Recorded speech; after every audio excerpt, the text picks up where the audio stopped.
everyone's amazed every time we see the wall of Samiel. How can a wall this tall even exist? It's almost unreal. I know what you mean. I had the same question every time I walked this way when I was a kid. Also, why is this high wall here? And can a wall really block sandstorms? It was only after I grew up that I realized the wall of Samiel isn't just there to keep out the sandstorms. It serves a more important purpose, keeping out people like us. Sumeru is run by wise and mighty sages. To them, us desert dwellers are nothing but tools that can be used and discarded at their whim. We're cheap labor, like livestock, but easier to control. Nothing more.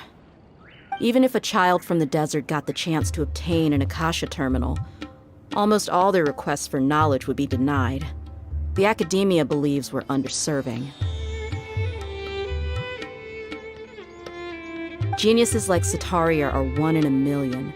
The other children never get a single chance to try and rewrite their fate, even though the academia knows very well that we're humans, just as they are. That's terrible. I would tear down this wall with my own hands if I could. Hey, Dia. You're not thinking about doing anything Not at all. This place just gets me thinking, that's all. Besides, we're here to procure information. Didn't ya? Who do you think you are? You really thought we'd fall for your little business deal nonsense? Time no see, Miss Mercenary. You should have known the traitors are what us followers of the Scarlet King despise the most. Dia, I thought that you, a fellow desert dweller, would understand that the Scarlet King is greater than the Dendro Archon. Little did I know, you don't deserve to join us. Yeah, gee, what a missed opportunity. Adopting radical views and kidnapping innocent scholars, all because of some baseless rumors. Anything else I'm missing out on? See? There you have it. Mercenaries are just a bunch of faithless scum with only one thing on their minds. Mora.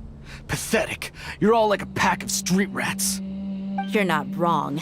Mercenaries are driven by Mora, and my faith lies with whoever's paying me. As long as there's a profit to be made, anyone can become my friend. Enough talking! Get him!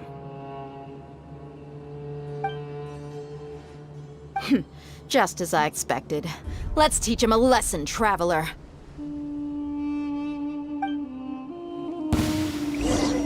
Following orders. A new punching bag. You're open.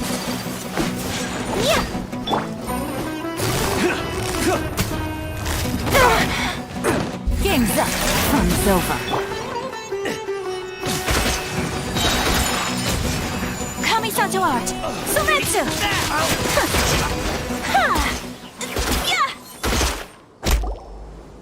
Impossible!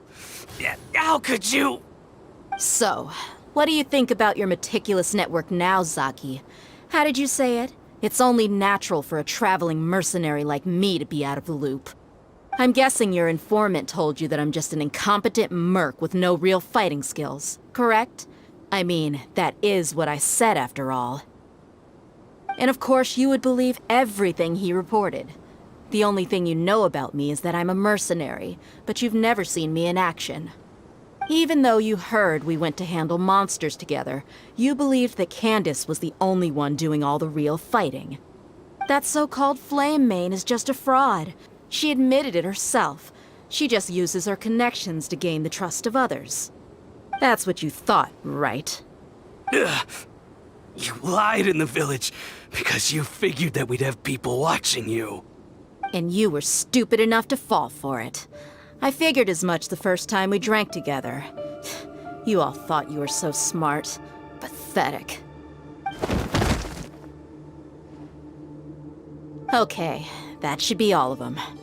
Whoa! So you've been planning this since we were in Aru Village? No task can be done without preparation. I just happened to notice a couple suspicious-looking people while you were out investigating. Oh, but instead of catching them right away, you let them report back. Those two who were snooping around were just a couple small fries. If we want to get the real catch, we have to be patient and give it some time. Oh, you mean the funny name she mentioned back in Uncle Ampu's house? The wide-eyed butcher, scar-riddled bandit, Paimon can't remember them all. That's just a bunch of drunk talk.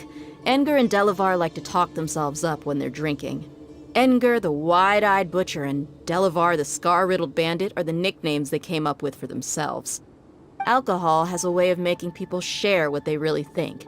So Edgar and Delavar are always rambling in the tavern about how the Scarlet King is a superior deity. What about Zaki? He's just a numbskull who fell right into our trap. Zaki was probably the best hidden of them all. My initial plan was to find Delavar first, and then try to track him down. That's what you wanted to ask when we were at Uncle Anpu's house, right?